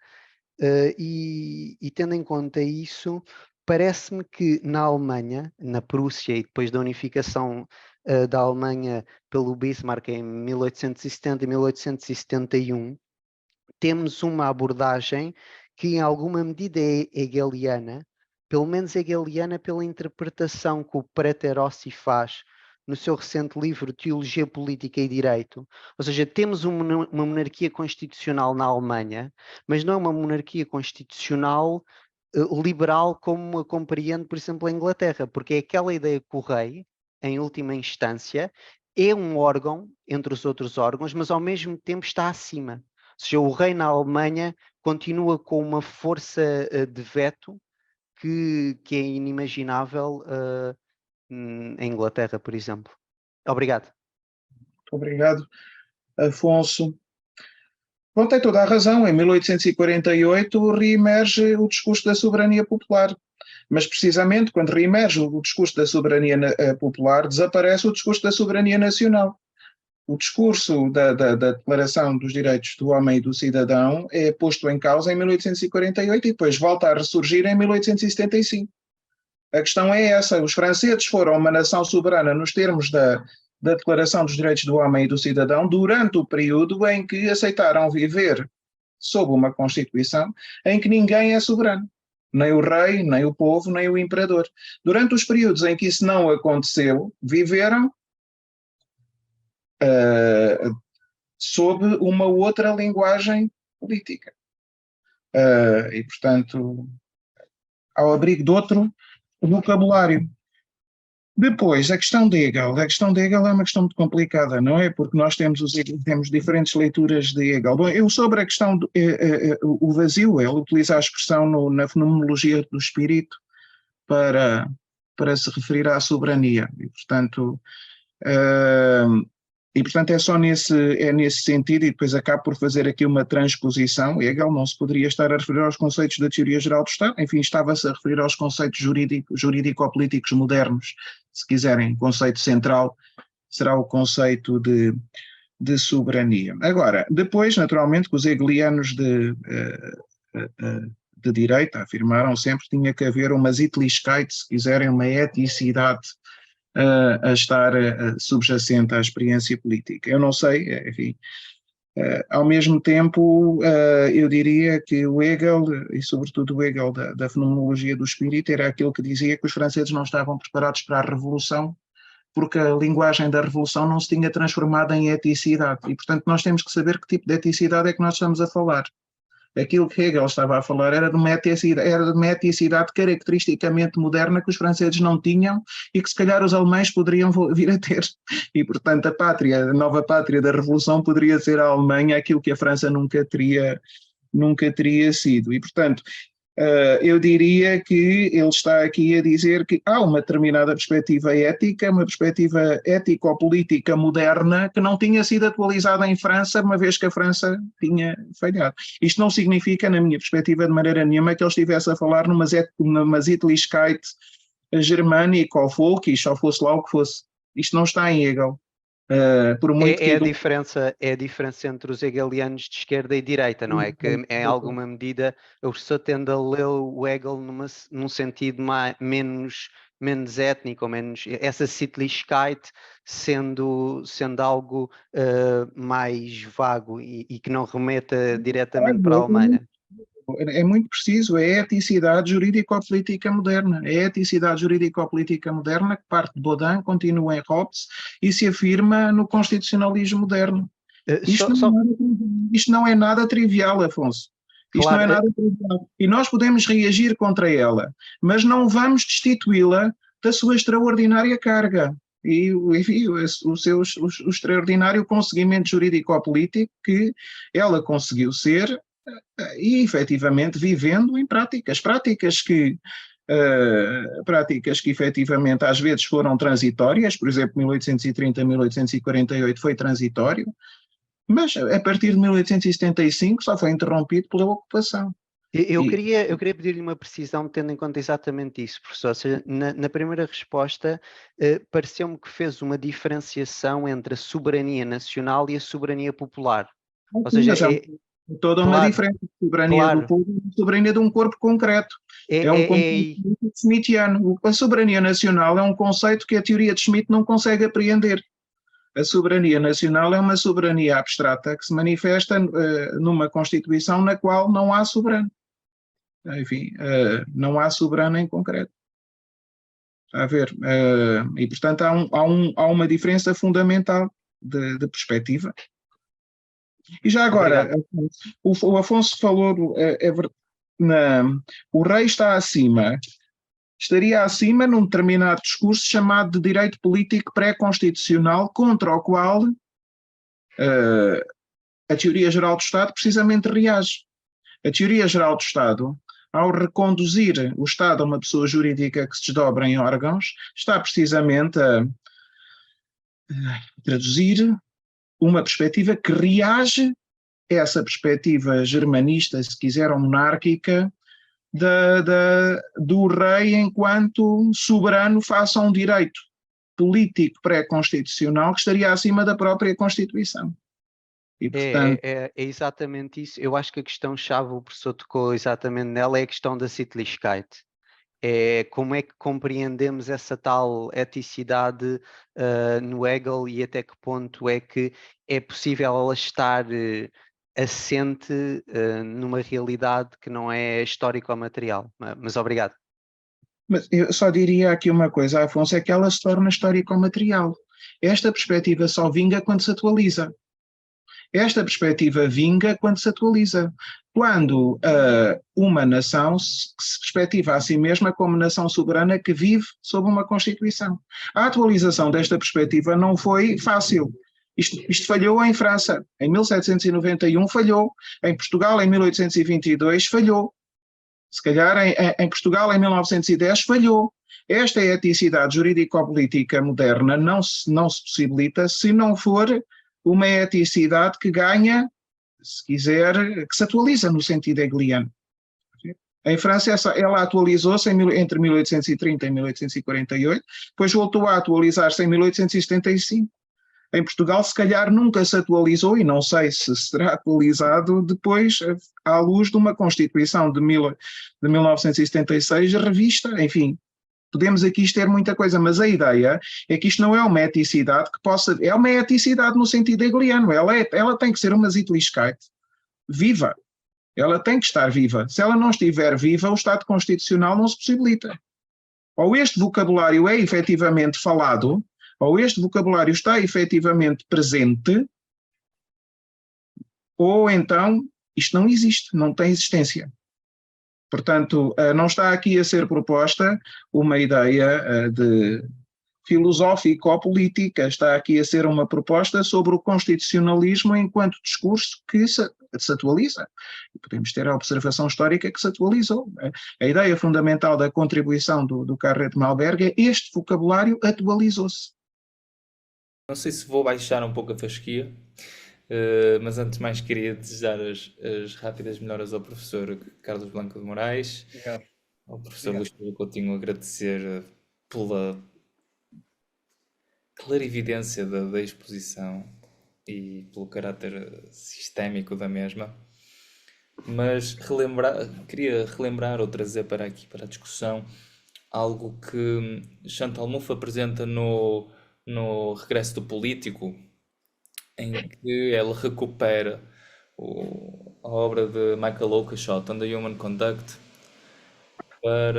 na qual o Oakeshott demonstra que o conceito de societas e de universitas seriam duas formas diferentes de associação humana na Idade Média, mas poderiam ser vistas também como duas formas de Estado moderno, duas formas alternativas de Estado moderno. E a definição que ela dá ou a definição que ele dá, aliás, para universitas será uma espécie de agremiação de sujeitos com o intuito de realizar um objetivo substantivo. Eles têm uma noção de bem comum, em última instância, o qual querem realizar. Por outro lado, a societas seria uma agremiação, acima de tudo, formal, em que existem regras, que essas sim são aquilo que une os indivíduos. São as regras, no fundo, é uma lealdade partilhada entre os indivíduos relativamente às regras. Portanto, se a primeira especifica os desempenhos, especifica aquilo que se deseja, a segunda especifica apenas as condições a subscrever para escolher os desempenhos que venham a ser necessários. Pronto, é isto. Chantal Mouffe acrescenta que não podemos aceitar simplesmente ao caixote desta forma, devemos recuperar esta ideia de que existem formas para definirmos aquilo que desejamos, mas a isso adicionar a divisão e o antagonismo, e lá está Carl Schmitt na articulação com este discurso. Aquilo que eu questiono aqui é se a proposta do professor Luís Pereira Coutinho recupera, no mínimo, eu vou colocar em parte, porque no fundo eu estou a procurar sugerir que explore esta questão, se recupera esta ideia de societas, em que a Constituição é apenas uma determinação das regras com que os corpos se podem formar, as identidades coletivas. Isto poderá ter alguma relevância nos dias de hoje, quando se procura um discurso em que, no fundo, o poder constituinte, a transformação da sociedade é dada com minorias. E eu recordo mais uma vez Chantal Mouffe a pensar isto. Portanto, a Constituição será, vou tentar colocar numa questão, a Constituição, na perspectiva do professor Luís Pereira Coutinho, será a salvaguarda, ou aliás, o garante das identidades se transformarem em nação, de existir uma articulação de uma espécie de soberania popular, aliás, que a soberania popular seja uma articulação de pequenas identidades. A Constituição sobrevive a partir dessa perspectiva? Porque eu creio que hoje em dia o problema coloca-se nesse sentido. Uma agremiação de sujeitos que não se reduzem uns aos outros, eu diria que nem pela Constituição. Portanto, eu queria, acima de tudo, sugerir aqui uma espécie de reflexão sobre o assunto. É muito interessante a tua pergunta, a questão, e se calhar tem razão, se calhar a questão está-se a colocar hoje assim, mas o problema é saber se ela está bem colocada, não é? Vamos lá ver, é que se calhar a questão da contraposição entre a universitas e a societas pode ser muito forte, na medida em que, repare, quando eu digo que uma determinada perspectiva está envolvida nestes conceitos, se quiser, nesta estrutura jurídico-política suscetível de ser reconduzida a um conjunto de conceitos falados, se quiserem, que presidem uma determinada vida coletiva, são usados numa determinada vida coletiva, eu estou precisamente a dizer que há uma perspectiva envolvida. Há um fim. O fim é a vida em comum. E esse fim é fortíssimo, se nós percebermos esse fim e a força desse fim, esse fim é fortíssimo. E, portanto, eu diria que não há aqui uma ausência de finalidade. Mas, pelo contrário. Agora, o que não há é uma finalidade parcial ou parcialista, ou se quiser, que nos desdobre em amigo e inimigo, já que isso é contradição com esta própria finalidade primordial, que é a finalidade jurídico-política moderna por excelência. É a finalidade que está subjacente à formação do próprio conceito de soberania, em Jean Baudin, não é? Enquanto conceito que permite navegar a tempestade da divisão, não é? E depois está subjacente ao conceito de soberania nacional, enquanto soberania que não pertence a ninguém, que se manifesta numa determinada Constituição, a que correspondem estes tais conceitos vazios, que podem ser usados por pessoas às quais não é pedido no momento em que as usam que se estejam a comprometer com, porque de outra maneira não era possível a sua vida em comum, digamos assim. A grande questão é, eu julgo que esta perspectiva está perdida, não é? Voltamos a uma lógica binária em que se perde, se quiser, a eticidade jurídico-política moderna que está subjacente aos seus conceitos. E designadamente, ela não está seguramente em Chantal Mouffe e não está seguramente nessa lógica da agremiação de grupos. Pelo contrário, isso é um schmittianismo. Esses grupos, no limite, têm uma agenda comum e têm uma agenda, se quiser, erosiva e têm uma agenda destrutiva da vida em comum, na medida em que são grupos, estou a pensar em Laclau e estou a pensar, se quiser, em Chantal Mouffe. No limite, é a lógica da inimizada sobrepor-se às estruturas jurídico-políticas, a tomar conta dessas estruturas jurídico-políticas, desequilibrando-as. A ver. E, portanto, se calhar tem razão, se calhar a questão está colocada assim, mas isso significa, simultaneamente, o esquecimento da eticidade jurídico-política moderna. E, aliás, não é acidental que ela seja sucedânea de Schmitt, já que em Schmitt é precisamente a ideia de que essa eticidade não existia. Os conceitos eram conceitos sem perspectiva, quando eles nunca foram conceitos destituídos de perspectiva. Não sei se foi esclarecedor. Absolutamente, professor. Eu não queria também tornar isto um diálogo, mas se me permitem, queria ainda colocar no seguimento desta resposta uma última questão, que é, nesse sentido, a perspectiva que o professor Luís Pereira Coutinho apresenta é ou não é despolitizante?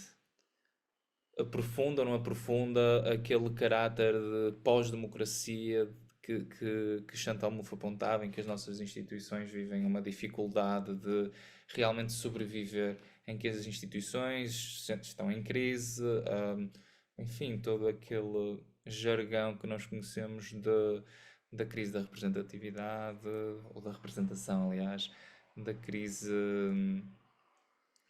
enfim, as ideias que formulam todo o discurso, se quisermos também antissistema, mas que apontam, que verificam coisas que verificam o estado em que se encontram as democracias ocidentais, com uma desconfiança, com crescimento de populismos que fazem com que essa onda seja navegável e em última instância aprofundam o problema.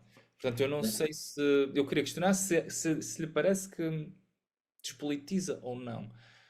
Na medida que parece que é necessário politizar. Um kelsaniano dirá que eu estou a politizar. É a tal questão que eu tenho. Não é? A questão é... um schmittiano dirá que isto equivale a uma despolitização e equivale a uma despolitização no limite que assenta em ficções jurídicas modernas, como se os seres humanos pudessem viver no uso de um vocabulário convencional ou constitutivo, que sabem ser convencional ou constitutivo a respeito, com base no qual vivem em conjunto, nas diferenças, não é? Um schmittiano dirá que isto é uma ficção e dirá que isto é despolitização. Um kelsaniano dirá que isto é uma politização, se eu recordar que todo este vocabulário tem uma perspectiva jurídico-política presente, perspectiva do Estado moderno, a perspectiva do constitucionalismo. Agora, se me pergunta, este vocabulário está em crise? Está em fortíssima crise. Está em fortíssima crise. Agora, a questão é, será que nós nos temos recordado suficientes vezes da eticidade jurídico-política que está aqui presente? É que eu julgo que ela está perdida, ela está esquecida, e Schmitt contribuiu muitíssimo para o seu esquecimento. Não é?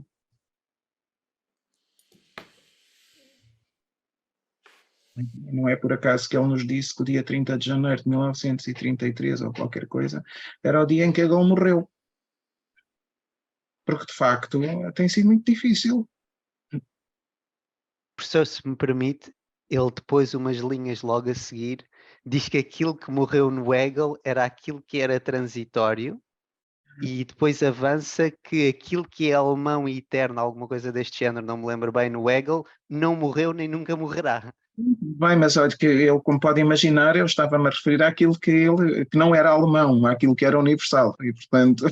Claro, absolutamente. Agora, isto possibilitou-se, miraculosamente, se quiserem, mas possibilitou-se, vivemos em Constituição, em experiências sempre difíceis, em experiências sempre complicadas, mas vivemos.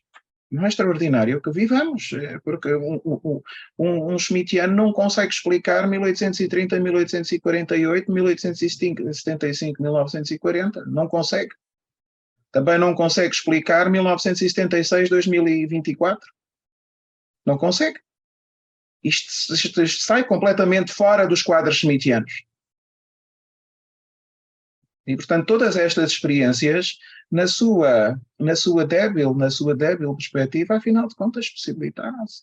Agora, estão sempre em crise, e hoje, pois a respeito do conceito de direito, vamos ver que um dos principais motivos da crise hoje é a substancialização do conceito de direito, o que é gravíssima, e precisamente com a afirmação, que o professor Blanco Moraes já não está aqui, com Supremos Tribunais e Tribunais Constitucionais a cavalgarem essa substancialização que trai a linguagem jurídico-política moderna.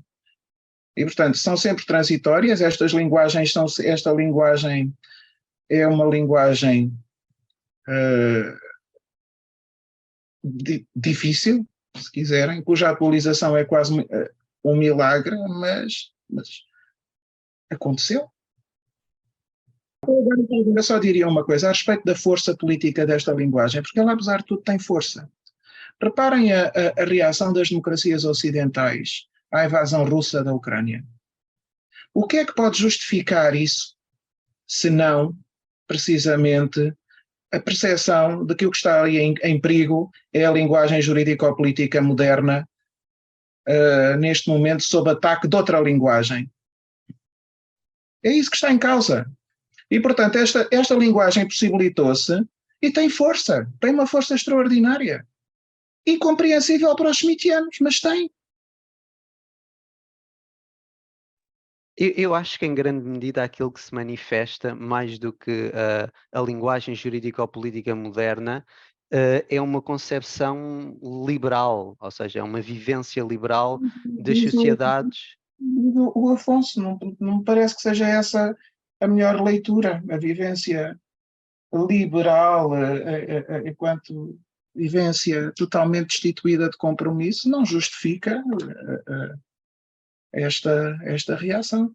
O que justifica esta reação é a presença de, efetivamente, uma determinada perspectiva política que estas nações soberanas percebem ameaçada perante esta invasão. Mas, enfim, há uma leitura, com certeza a sua poderá ser outra.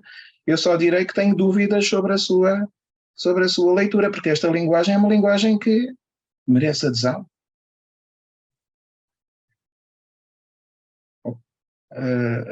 Nestes contextos. Eu reparei que o Afonso tinha alguma questão.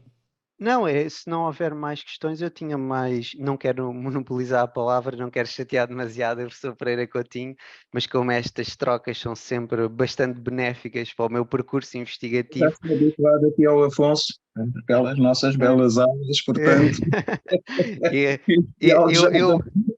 Eu aproveitaria só para. O professor falou. Isto é uma coisa rápida, ou seja, é aquela ideia da dicotomia entre um pensamento anglo-americano face a um pensamento continental. A mim parece-me que, em alguma medida, tanto no Reino Unido como nos Estados Unidos da América, há uma narrativa habitual, comum, em que, por exemplo, se insiste muito sobre o governo e não se fala do Estado, não é? Muitas vezes eles usam governo como sinónimo de Estado. Mas eu acho que nós, por vezes, esquecemos que eu diria que os maiores pensadores, tanto britânicos como norte-americanos, têm bem noção desta existência do Estado num sentido, se quisermos, hobbesiano, ou num sentido continental. Eu penso, por exemplo, a dois autores extremamente distintos. O Martin Luglin, por exemplo, o livro dele, Political Jurisprudence, que é um britânico, ou o Adrian Vermeulen, neste caso um americano, que escreveu com o Sunstein, Redeeming the Leviathan. Ou seja, estes pensadores têm uma concepção estatal e percebem a importância do Estado num sentido francês, se nós quisermos, ou num sentido continental, que é absolutamente claro e está em concordância com os pensadores ditos continentais. O professor acha que isto é verídico ou não? Daria que o Locklin ou o Vermeulen estejam a falar de Estado no sentido continental. Eles estão a falar de Estado num outro sentido. Okay. O conceito de Locklin ou o conceito de Vermeulen não é um conceito vazio no sentido hegeliano. A eticidade que eles consideram transportada pelo conceito que, enfim, reconstroem, não é eticidade jurídico-política moderna. E, portanto, eu aí diria que eles tresleem, ou se quiser truncam, a racionalidade jurídico-política moderna, substancializam à la Schmitt. Enfim. Ok, substancializam a la Schmitt, pois. Era exatamente isso que eu queria ouvir. Ok.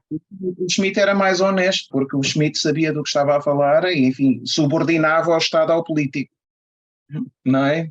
Estes, enfim, fazia com que o Estado perdesse o monopólio, se quiserem, do político. Estes reportam a um Estado que nunca existiu no contexto continental, pelo menos desde que a palavra começou a ser utilizada no sentido moderno, um sentido substantivo que ela nunca teve.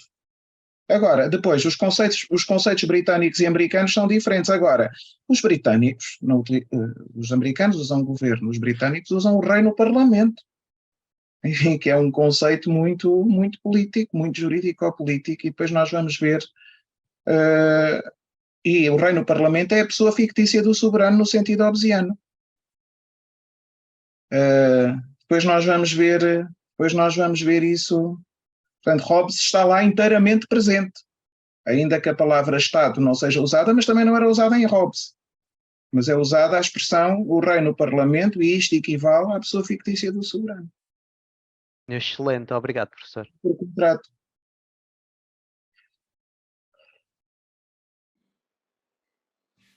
Eu vejo o Luís Carneiro. Não sei se queres fazer alguma questão, Luís. Sim, se puder. Eu cheguei a meio da apresentação, portanto tive alguma dificuldade em situar-me. No entanto, achei muito interessante algumas coisas que foram ditas. E da minha perspectiva, talvez da perspectiva do professor Pereira Coutinho, seja um desses schmittianos que ele fala. Sim, há várias coisas problemáticas, mas uma coisa que eu gostaria de perguntar ao professor Pereira Coutinho é assumo que saiba, mas se sabe da interpretação de Bokenforde da relação entre o conceito político e a teoria da Constituição em Carl Schmitt. Claro que sei, mas Bokenforde era de uma lucidez que Schmitt não tinha. Enfim, mas a questão é que o conceito do político é a chave de compreensão da abordagem. Nós temos que ver o que é o político em Bokenforde. É que o político em Bokenforde, enfim, nós temos que. A melhor introdução a Bokenforde é o chamado paradoxo, não é? Uma Constituição não garante os seus próprios pressupostos. Ou seja, tem que haver uma eticidade jurídico-política subjacente a uma Constituição que vigore, que ela própria, os seus mecanismos externos de garantia, se quiserem, a sua jurisdição constitucional, não garante. A questão é, aparentemente pode-se entender isto como schmittiano, eu posso entender isto como uma lucidez de que o Estado moderno e a Constituição moderna, a Constituição do constitucionalismo, supõe uma determinada eticidade jurídico-política pertinente, se quiserem, do constitucionalismo. E, portanto, o que há é, se quiserem, uma lucidez sobre estes conceitos como conceitos não neutros. Reparem, agora, isto não é de maneira nenhuma um schmittianismo ortodoxo, porque um schmittianismo ortodoxo não encarava como possível esta Constituição. Esta Constituição, à qual corresponde uma pessoa jurídica, com os seus órgãos com poderes limitados, com direitos, portanto, tudo isto é moderno. O que Bokenforde nos está a dizer simultaneamente é isto tem pressupostos, e é verdade, tem pressupostos. Isto não se possibilita sem esta perspectiva existir, sem esta perspectiva estar presente, se quiser. E depois há outra coisa muito interessante em Bokenforde que nos apela para a questão, é que Bokenforde, precisamente, denunciava as leituras axiológicas da Constituição.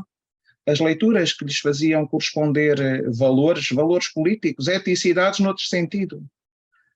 Precisamente porquê? Porque tinha perfeitamente consciente, tinha perfeita consciência de que isto afetava o consenso possível a perspectiva possível num contexto como este, em que, a Mas partir ele de um... precisamente nesse ponto, ele insiste que é necessário uma leitura criteriológica, fenomenológica de Carl Schmitt e não uma leitura axiológica ou normativa. Certo, mas de qualquer maneira, enfim, admito que sim, mas essa leitura criteriológica ajusta-se aos seus pressupostos necessários, mas o que ele nos está a dizer não é que há uma Constituição que relativiza a Constituição à qual corresponde a pessoa jurídica do Estado. Isto nunca está em Bocanforde. Pelo contrário, o que está é a percepção de que esta Constituição tem que ter determinados pressupostos. A intencionalidade é completamente outra. Não é uma intencionalidade relativizadora ou destrutiva destas categorias ou destes conceitos, mas a perfeita consciência de que estes conceitos têm pressupostos que têm de estar presentes. E isso é verdade, estes pressupostos têm que estar presentes. Se não houver uma eticidade desenhada na Declaração de Independência ou uma eticidade desenhada na Declaração dos Direitos do Homem e do Cidadão, isto não se possibilita. E, portanto, e o grande problema é, se nós forçarmos, se quiserem, à brasileira, à barra, e começarmos a falar em direitos humanos, em perspectivas de emancipação, em grupos por aí fora, ou começarmos a falar em eticidades comunitárias, etc., o edifício rebenta. O edifício não consegue acomodar isso. O edifício não consegue acomodar essas substancializações, se essas substancializações tomarem conta das suas supostas instâncias neutras. Designadamente, e no quadro continental, a instância por excelência é a jurisdição constitucional. Nós aí temos uma cisão da comunidade política em amigos e inimigos da Constituição. Temos uma cisão entre amigos e inimigos da jurisdição constitucional. E era precisamente por causa disto que Bocanforde rejeitava a axiologia, se quiserem. Mas depois eu irei regressar a isto. Se me permite... Mas instâncias absolutamente fundamentais enquanto instâncias arbitrais, reguladoras e que permanecem neutras. De outra maneira, este edifício não aguenta. Este edifício rebenta. E é precisamente, eu julgo que, por exemplo, nos Estados Unidos da América, uma das razões fundamentais pelas quais nós estamos neste momento como estamos é por causa do Supremo Tribunal. Eu julgo que não tínhamos Trump na América se não tivéssemos Roe versus Wade. Uhum. Se me permite, que eu gostaria de colocar outra questão, talvez um pouco mais geral, é como é que o professor vê, tanto na sua perspectiva como no seu entendimento de Schmitt, a relação entre poder constituinte e soberania. Vamos lá ver. São uma e outra coisa, não é? Só que são ambas se concretizam. Ambas se concretizam em alguém. No soberano. O soberano que é um ente concreto. É um ente concreto que representa num sentido existencial. Esta comunidade substantiva, se quiserem. Há uma passagem na ditadura em que ele diz que precisamente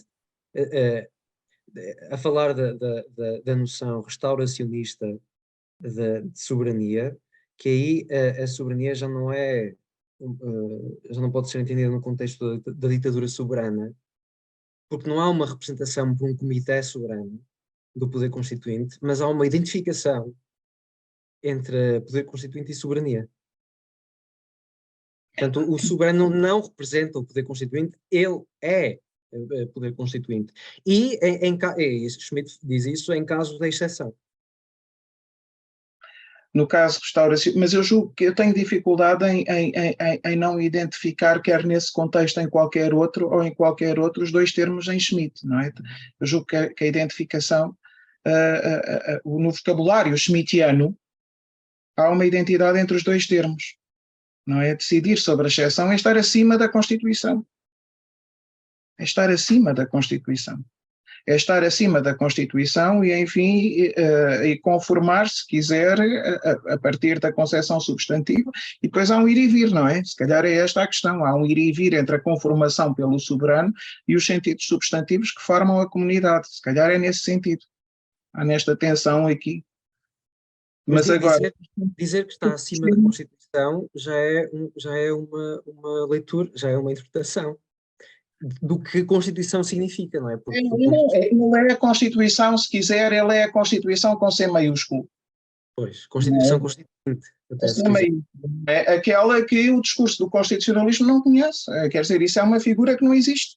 No discurso constitucionalista há uma Constituição à qual se subordina a nação soberana, sendo a Constituição que predica a nação como soberana. Esta é a linguagem da declaração. Esta é a linguagem do constitucionalismo, que Schmitt inverte ao colocar a Constituição soberano, poder constituinte, acima daquela Constituição que ele diz é apenas em sentido relativo. Não é? Professor, e achava aí é o liberalismo, não é? É a questão que o Schmitt concebe a Constituição não na tradição do constitucionalismo liberal, mas numa perspectiva, se quisermos, de uma Sittlichkeit qualquer, ou seja, de uma historicidade em que ele opõe o político, ou seja, o poder da decisão, face a esse constitucionalismo liberal que quer amarrar. Mas o grande problema é que ele, ao mesmo tempo que está a descrever o dito constitucionalismo liberal, desfigura-o, esquece completamente que lhe corresponde uma determinada eticidade, e essa eticidade, se quiser chamar liberal nesse sentido redutor, mas essa eticidade não é uma eticidade, é a eticidade jurídico-política moderna que erigiu o Estado moderno e que explica a existência da Constituição em sentido moderno. Desculpa ter-te interrompido, Luís, mas eu acho que é exatamente essa frase que o professor acabou de dizer, aquilo contra o qual o Schmitt se bate. Ou seja, o Schmitt acha que existe uma modernidade jurídico-política que pode não ser liberal, mas aí depois há o problema do protestantismo, do calvinismo.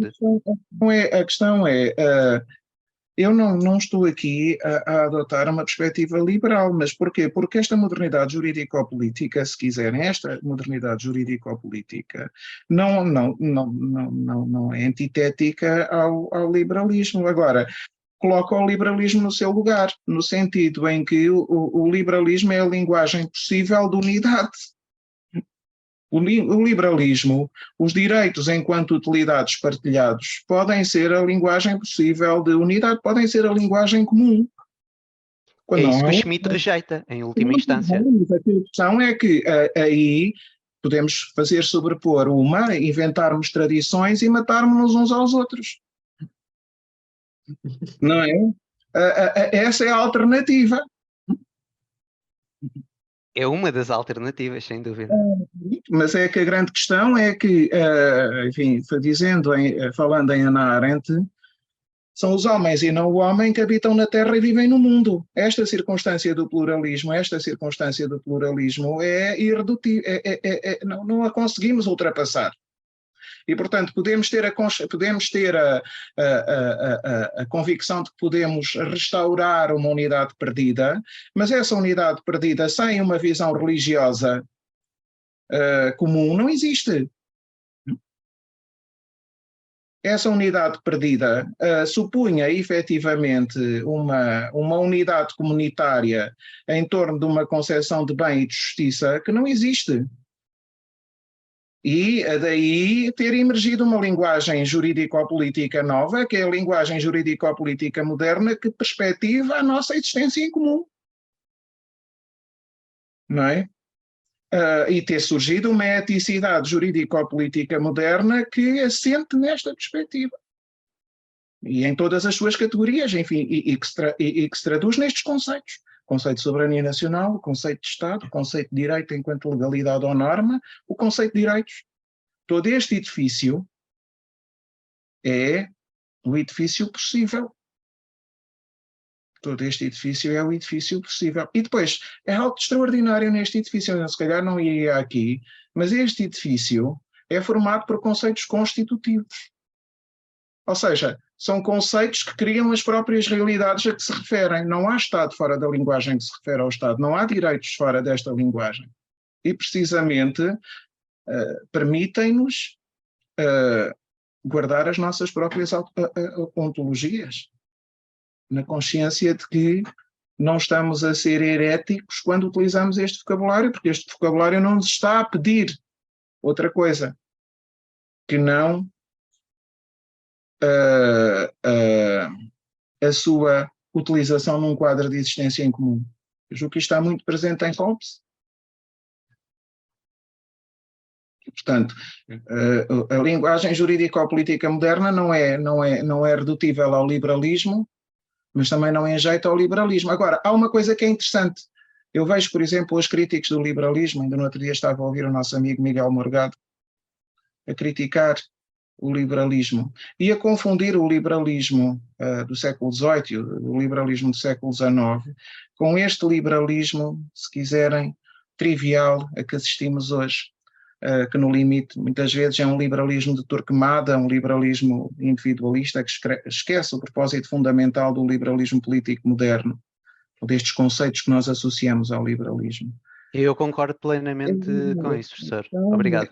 E depois há outra coisa, e Hegel é muito importante aqui, é que este liberalismo contemporâneo pensa que pode haver um sujeito que existe fora da linguagem ou antes da linguagem, curiosamente é muito schmittiano. Pode haver um sujeito antes da linguagem, pode haver um sujeito sem objetivações. Isto não existe. Nunca existiu. E não existiu no liberalismo, se quiserem, hegeliano propriamente dita, lendo Hegel como... Só uma nota, eu também tive o professor Miguel Morgado já há bastante tempo como meu professor. Eu acho também, como ele é uma figura política no sentido eleitoral, por vezes nós também temos que distinguir quando é que é o pensador que está a falar. Eu tive o prazer de o ouvir agora e de conversar com ele. No outro dia estive lá na apresentação do livro sobre conservadorismo e agora lembrei-me disso. E ele agora está a escrever um livro sobre liberalismo. E eu tenho andado e desculpem lá, se calhar estou aqui a cometer uma inconfidência, mas tenho andado a debater-me com ele, precisamente a dizer que ele está a desfigurar o liberalismo, na medida em que está a reduzir o liberalismo à sua pior versão, que é aquela versão, se quiserem, muito trivialmente contemporânea, e se calhar tem raízes no século XIX, mas que não nos consegue fazer compreender o liberalismo, se quiserem, hegeliano, para o qual nunca nenhum sujeito independente de objetivações, nenhum sujeito independente de linguagem alguma vez existiu.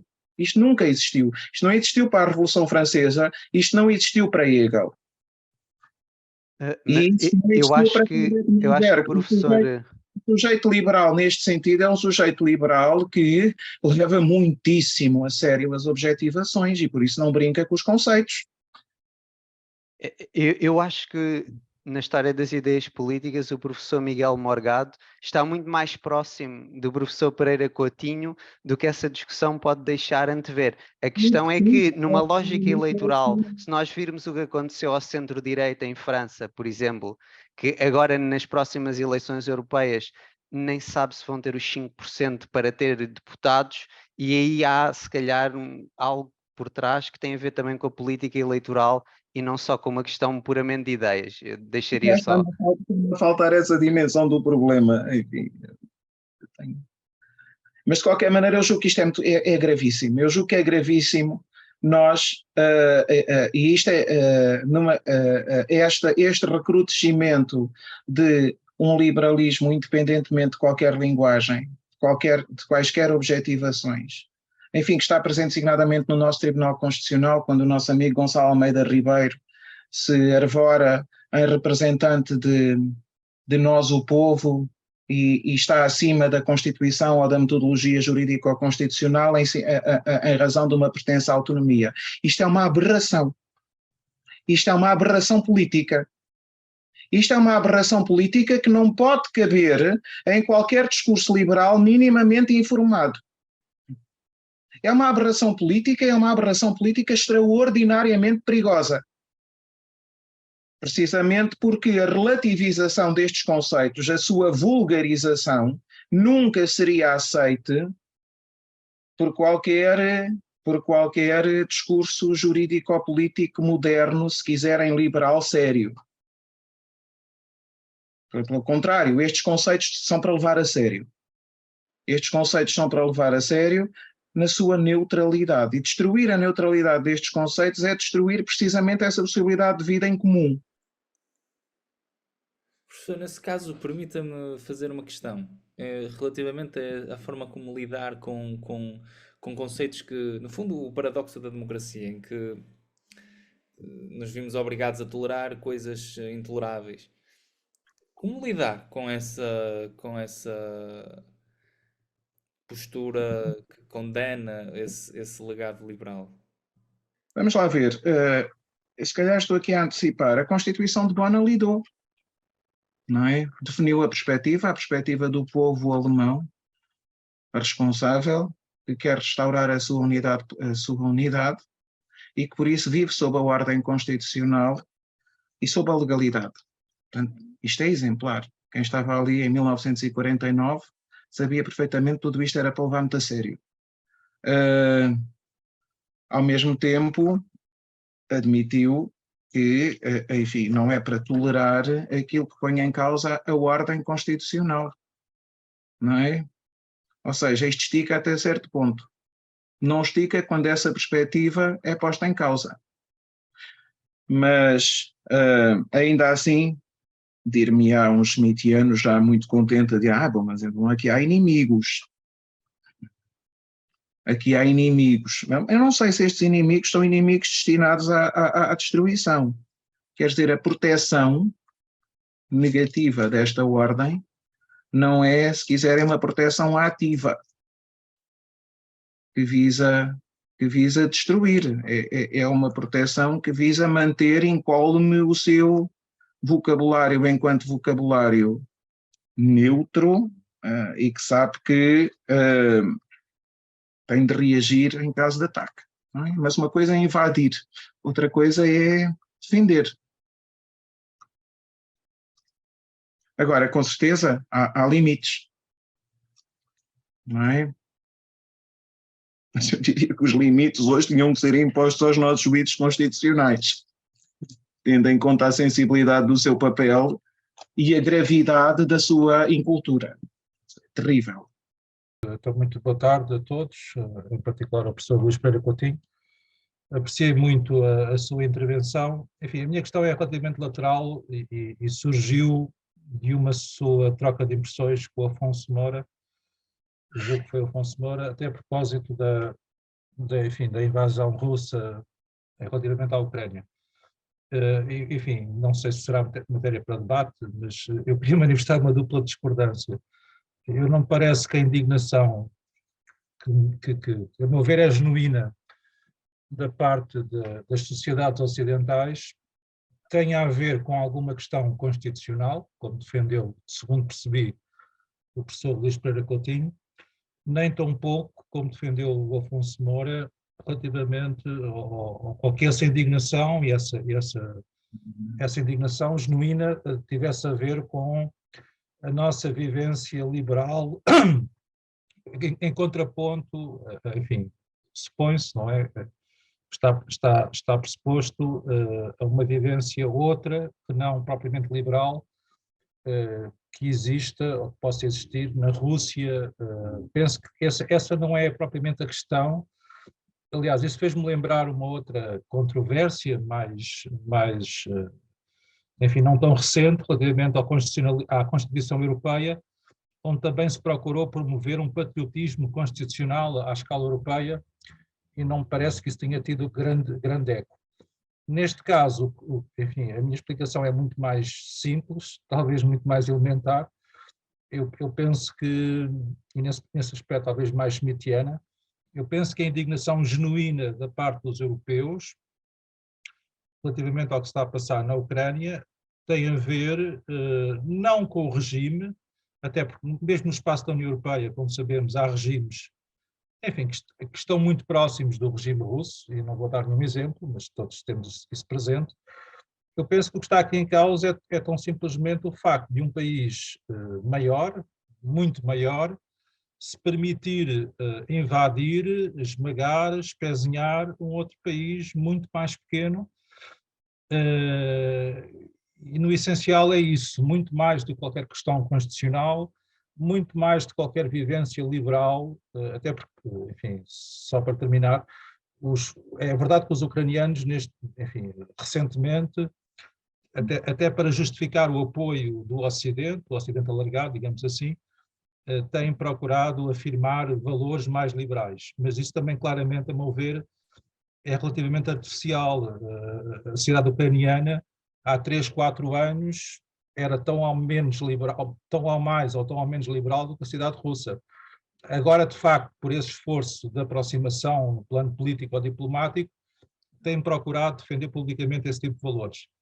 Mas a sociedade, enfim, ucraniana, a sociedade mais até rural ucraniana, nesse aspecto, está muito próxima da sociedade russa. Não parece que haja aí uma grande diferença que justifique qualquer tipo de diferendo à escala internacional. Enfim, era apenas uma observação. Bom, muito obrigado. Naturalmente que aqui eu vou ter referido a Ucrânia foi algo arriscado, mas eu devo aqui fazer alguns esclarecimentos de maneira a que o debate não se perca aqui. Em primeiro lugar, eu não devo, quando falo nesta eticidade jurídico-política, não falo de patriotismo à escala europeia, pelo amor de Deus. Este patriotismo à escala europeia pode estar a ameaçá-lo, não é? E está a ser, e sobretudo forçado no âmbito de uma determinada linguagem jurídico-política, que é liberal, é vazia num outro sentido, não é? Porque está ligada a uma determinada agenda e curiosamente, está, por exemplo, o Locklin ataca de maneira certeira, não é? Ao mesmo tempo contrapõe-lhe uma outra, mas num verdadeiro diálogo de surdos, aquela que devia ser contraposta não é, porque toda esta linguagem jurídico-política moderna enfim, se quiserem, é aquela que tem sido vocalizada pelo Tribunal Constitucional Federal Alemão. É a linguagem jurídico-política moderna de um povo que se reconhece numa Constituição que define os seus órgãos enquanto algo cuja legitimidade esse povo consegue compreender, não é? E que hoje define também uma democracia, enquanto uma democracia que envolve opções reversíveis, mas que envolve opções e, portanto, que não está presa a uma determinada agenda, enfim, que transcende inteiramente estes povos. Portanto, o que está aqui em causa na defesa será não um patriotismo constitucional à escala europeia, mas se quiser colocar as coisas neste termo, um patriotismo nacional, um patriotismo constitucional às escalas nacionais, porque é o único sítio em que esta linguagem se atualizou. Até agora, é o único sítio em que esta linguagem se atualizou foi às escalas nacionais e, portanto, é preciso muito cuidado em colocar acima destes vocabulários um outro que não tem atualidade, no sentido hegeliano, se quiserem, e que tem uma agenda parcial, e portanto, e que nesse sentido pode ser schmittiano, num determinado sentido. Bom, depois, o facto é que esta reação visceral, de alguma maneira, nesta perspectiva que eu tentei dar, é uma reação visceral que defende uma determinada linguagem, a linguagem da nação democrática que se revê numa determinada Constituição, não é? De uma outra linguagem que é uma linguagem imperial, se quiser, presa a pressupostos antimodernos, que é a linguagem russa neste momento, não é? Muito assente numa tradição inventada, se quiser, em pressupostos de legitimação substantivos pré-modernos. Não é de admirar que os russos agora andem a ler Schmitt, não é? Andem a ler intensamente Schmitt e, portanto, acolham essa essa outra linguagem. Essa outra linguagem que é caracteristicamente pré-moderna. Ora, isto colide inteiramente com esta linguagem. Está a ver? Com esta eticidade jurídico-política moderna. Se eu puder, professor, só...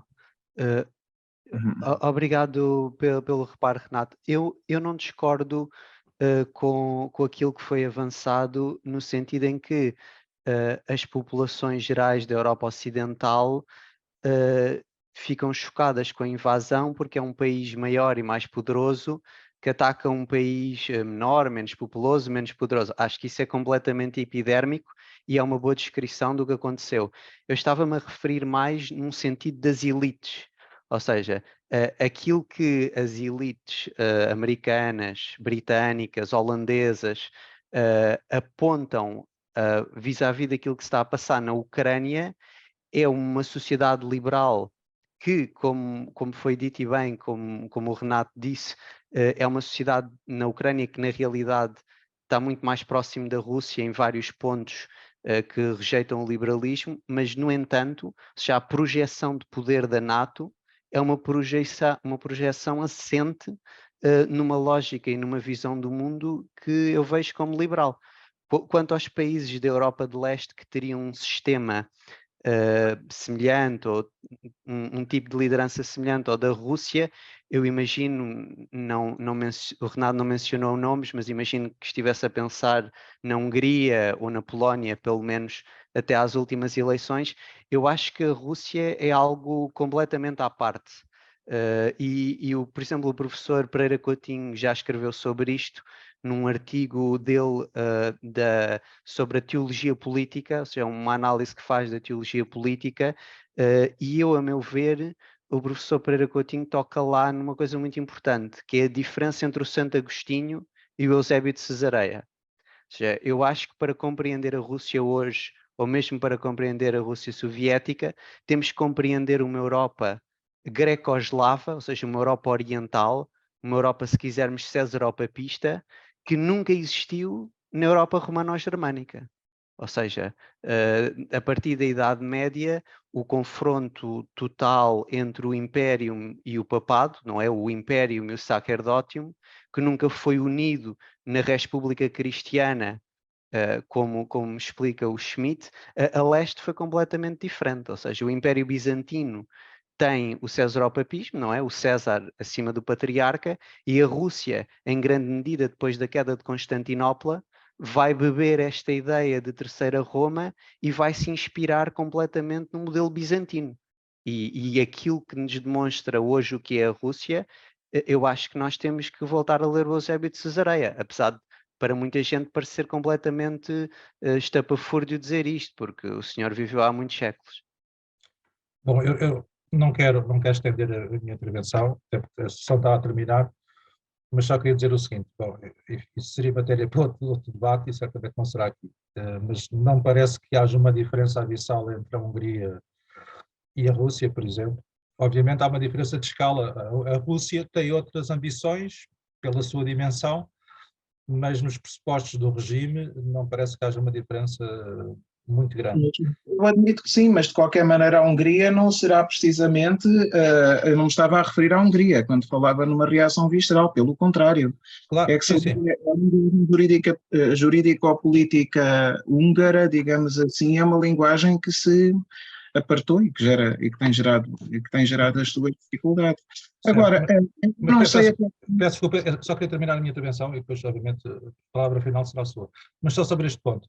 Obviamente que a diferença entre os vários países, mesmo neste conceito muito vago do Ocidente alargado, também é diferente. Obviamente os países de leste, nomeadamente os países bálticos, sentem-se ameaçados e olham para a Ucrânia e veem-se a si próprios, e isso obviamente justifica a reação aí de uma forma mais qualificada. Os Estados Unidos obviamente não se sentem ameaçados, aí é uma questão mais geopolítica do avanço da NATO e do enfraquecimento da Rússia, sendo que é curioso, que obviamente que também não, enfim, nenhum de nós é ingênuo, quando eu disse que esta indignação tinha a ver com a constatação que há um país maior que invade objetivamente e Espezinha, um outro país mais pequeno. Isto, como sabemos, passa-se regularmente em África, na Ásia, na América Latina, e isso obviamente não suscita o mesmo grau de indignação. Obviamente também aqui o fator europeu também é relevante, mas depois há diferenças entre a reação entre os vários países. Mas pronto, mas isso de facto seria matéria para outro plano. Obrigado. Admito que sim, mas ouça, eu julgo que é interessante, enfim, naturalmente que nenhum de nós poderá ser ingênuo e haverá aqui diferentes motivações por trás da reação ao nível das elites.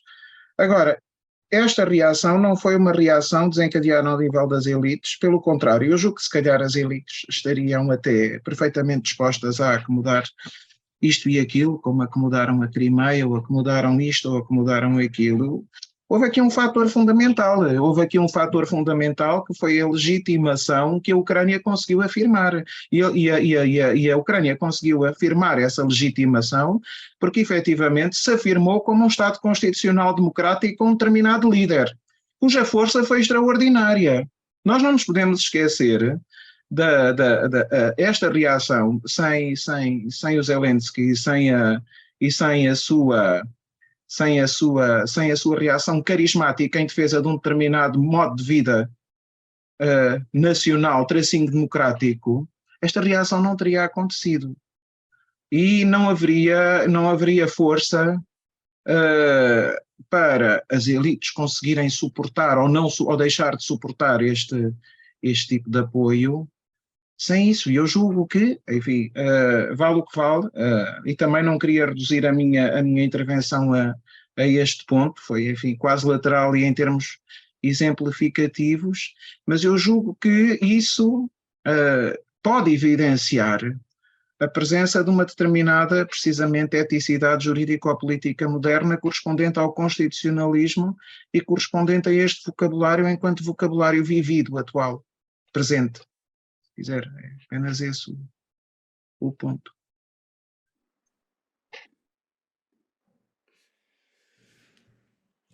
Professor, muito obrigado. Eu daria agora o nosso encontro como concluído e na esperança de encontrá-lo no dia 27 ou num outro momento. Então vamos tentar agendar com o professor Carlos Banco de Moraes e eu estarei com o maior ânimo aqui presente para poder ouvir a segunda parte, porque a primeira foi muito clara, enfim, professor, que trabalho, muito obrigado por este momento. Muito obrigado por me ouvirem, pela vossa paciência e também pelas questões que me foram colocadas, e será um gosto voltar aqui, enfim, e na próxima, ou no dia 27 ou depois, e também estarei, se for caso para o professor Blanco Moraes, também cá estarei. Muito obrigado e mais uma vez parabéns por esta excelente iniciativa.